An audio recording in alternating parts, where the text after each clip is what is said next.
বাংলাদেশ এমন একটি দেশ যে দেশে গত কয়েক দশকে দারিদ্র্য থেকে উন্নয়নের পথে এগিয়েছে, কিন্তু আজ রাজনৈতিক অস্থিরতা আর অর্থনৈতিক সংকট মিলিয়ে সামনে অপেক্ষা করছে এক অনিশ্চিত সময়। বর্তমানে দেশের অর্থনীতি বড় চাপে রয়েছে রাজনৈতিক সংকটের কারণে। বিনিয়োগকারীরা অপেক্ষায়, ব্যবসায়ীরা পড়েছেন দ্বিধায়। রাজনৈতিক অনিশ্চয়তা বিদেশি বিনিয়োগ, বাণিজ্য এবং শিল্প খাতের বড় বাধা হয়ে দাঁড়িয়েছে।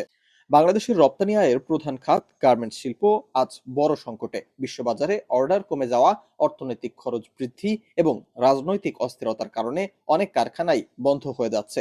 লক্ষাধিক শ্রমিক অনিশ্চয়তায় দিন কাটাচ্ছেন। তবুও বিশেষজ্ঞরা সম্ভাবনা দেখছেন। তরুণ জনগোষ্ঠী, প্রযুক্তি খাত এবং আঞ্চলিক বাণিজ্যের সুযোগ এখনো বাংলাদেশের অর্থনীতিকে এগিয়ে নিতে পারে। তবে এজন্য দরকার রাজনৈতিক স্থিতিশীলতা এবং সঠিক অর্থনৈতিক নীতি। আগামী অর্থনীতি নির্ভর করবে আমরা কত দ্রুত রাজনৈতিক স্থিতিশীলতা ফিরিয়ে আনতে পারি, শিল্প খাতকে সচল রাখতে পারি আর প্রযুক্তি ও উদ্ভাবনকে কাজে লাগাতে পারি তার উপর। অন্যথায় অর্থনৈতিক প্রবৃদ্ধি থমকে যেতে পারে।